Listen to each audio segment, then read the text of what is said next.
आखिरी कारोबारी सत्र और ये हफ्ता तो काफ़ी ज़्यादा बिजी रहा क्योंकि इस हफ्ते में कई सारे इवेंट्स और भारतीय बाजार के लिए भी काफ़ी सारे इकोनॉमिक इंडिकेटिव एक्शंस और बजट भी एक बड़ा इवेंट था। लेकिन चलिए हफ्ते के आखिरी कारोबारी सत्र में इस वक्त के ट्रेंड कैसे नजर आ रहे हैं, विदेशी बाजार से सेंटिमेंट्स कैसे वो समझते हैं और फिर भारतीय बाजार की तरफ आगे बढ़ेंगे और ये समझने की कोशिश होगी कि फ्राइडे सेशन में आपके लिए रणनीति क्या होनी चाहिए। एशियाई बाजार की मजबूत शुरुआत आप देखेंगे एसजेक्स निफ्टी की तरफ से हम देख रहे हैं मिला जुला कारोबार जरूर है, लेकिन हरे निशान के साथ इस वक्त जो है एसजेक्स निफ्टी में ट्रेंड नजर आएंगे। हांगकांग, चीन और कोरिया के बाजार में दबाव है, इसलिए एशियन मार्केट्स को मिक्स सेट में रखना चाहिए क्योंकि मिले जुले ट्रेंड यहां पर नजर आ रहे हैं। बीती रात में अमेरिकी बाजार की अगर बात करें वहां पर भी कुछ इसी तरह की स्थिति नजर आई क्योंकि डाउ में बिकवाली का दबाव हावी होता रहा। वहीं टेक्नोलॉजी शेयर्स में जो मजबूती है उसका एक इम्पैक्ट था और वहां पर हमने देखा कि नैस्डैक में हरे निशान के साथ अच्छी मजबूती पर कामकाज क्लोज होता हुआ करीब 250 अंकों की तेजी वहां पर देखने को मिली। आपको बता दें मेटा के अच्छे नतीजे आते हुए दिखे, भारतीय बाजार की ही तरह वहां पर भी रिजल्ट सीजन है और रिजल्ट सीजन के दम पर कई सारे मूव्स वहां पर भी नजर आते हैं। मेटा के अच्छे नंबर्स के बाद टेक शेयरों में खरीदारी थी और उसी का एक इम्पैक्ट था जो कि आपने देखा नैस्डैक में, जहां हमने हरे निशान के साथ करीब 3% की बढ़त पर तेजी देखी।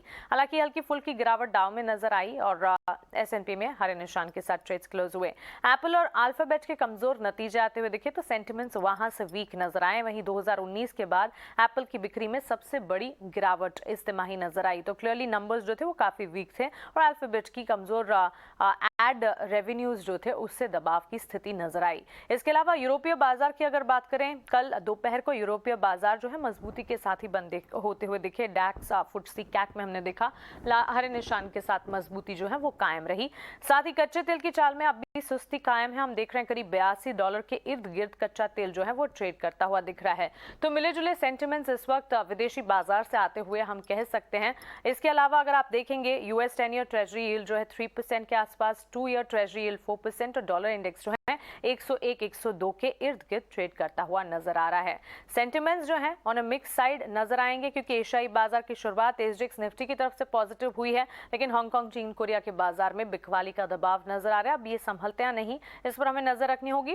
और अमेरिकन मार्केट्स भी कह सकते हैं ऑन पॉजिटिव साइड क्योंकि अच्छे नतीजे मेटा के आए, उसके बाद नैस्डैक में मजबूती थी, लेकिन डाउ की कमजोरी जो दिखी या उतार चढ़ाव वहां से जो आते हुए दिखे उसके चलते एक मिक्स ट्रेंड वहां पर भी कहना चाहिए।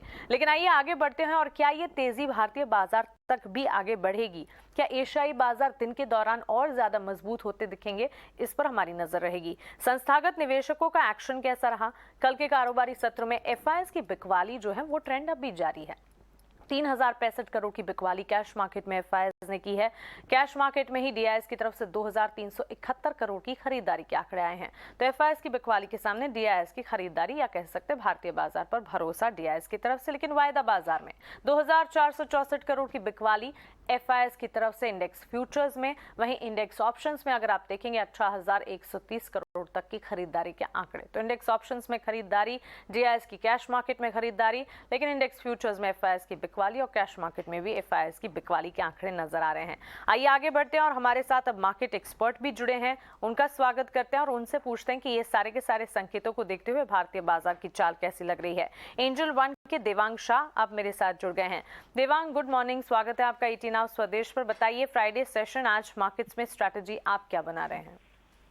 Good morning. ओवरऑल निफ्टी की बात करें, निफ्टी में हमने सपोर्ट के पास है, हमें लगता है कि यहाँ पे एक टेक्निकल बाउंस बैक आ सकता है। अपसाइड लेवल की बात करें 17,800 की एक रेंज है, अपसाइड लेवल है। सपोर्ट की जहाँ तक बात करें 17,450 ना, एक इमीडिएट सपोर्ट वर्क करेगा निफ्टी स्पॉट के लिए। और यहाँ पे सजेशन रहेगा अग्रेसिव ट्रेडिंग के लिए अवॉइड करना चाहिए, बट बाय ऑन डिस्क स्ट्रेटेजी रखिए मार्केट में। बैंक निफ्टी की जहाँ तक बात करें, बैंक निफ्टी के जो लेवल्स है, सपोर्ट लेवल है 40,000, एक इंपॉर्टेंट सपोर्ट जोन है बैंक निफ्टी स्पॉट के लिए। रेजिस्टेंस की जहाँ तक बात करें 41,200, यहाँ तक एक रेजिस्टेंस जोन है। तो हमें लगता है कि एक माइनर बाउंस देखने मिल सकता है बैंक निफ्टी में। बाउंस बैंक निफ्टी में नजर आ सकता है, टेक्निकल बाउंस एक्सपेक्टेड है इस वक्त इंडेक्स स्पेसिफिक। दिवांग, इसके अलावा स्टॉक स्पेसिफिक मूव्स क्या आपको लगता है इस मार्केट में खरीदारी के मौके स्टॉक स्पेसिफिक ज्यादा हैं आज के लिए? ट्रेडिंग आइडियाज क्या आपके बाई साइड के हैं? यस, हमें लगता है कि स्टॉक स्पेसिफिक अप्रोच भी यहाँ रखना चाहिए। यहाँ पे एचसीएल टेक्नोलॉजी पे हम बाय की सलाह देंगे। ओवरऑल हम चार्ट स्ट्रक्चर देख रहे हैं, height of higher bottom chart structure में ट्रेड कर रहा है। स्टॉक में एक अच्छा मोमेंटम देखने मिला है। तो एचसीएल टेक्नोलॉजी खरीदने की सलाह रहेगी। स्टॉप लॉस यहाँ रखना है 1124, टारगेट है 1178। और नेक्स्ट स्टॉक रहेगा गोदरेज कंज्यूमर प्रोडक्ट। हमने देखा कि यहाँ पे एक रिवर्सल पैटर्न देखने मिला है गोदरेज कंज्यूमर प्रोडक्ट में। आफ्टर सम कंसोलिडेशन स्टॉक में एक ब्रेकआउट देखने में मिला है। तो गोदरेज कंज्यूमर प्रोडक्ट खरीदने की सलाह रहेगी। स्टॉप लॉस यहाँ रखना है 919, टारगेट है 964। तो चलिए, दो खरीदारी की कॉल्स। देवांग की तरफ से एचसीएल टेक्नोलॉजीज पर बाय कॉल इनिशिएट करने की राय, गोदरेज कंज्यूमर पर भी खरीदारी की कॉल्स। टीवी स्क्रीन पर आपने टारगेट स्टॉप लॉसेस देखें। और एक बार आपको बता भी देते हैं, एचसीएल टेक्नोलॉजीज 1178 का टारगेट और गोदरेज कंज्यूमर 964 के टारगेट को ध्यान में रखते हुए आप खरीदारी करके चल सकते हैं। आइए आगे बढ़ते हैं और अब रुक करते हैं नतीजों का।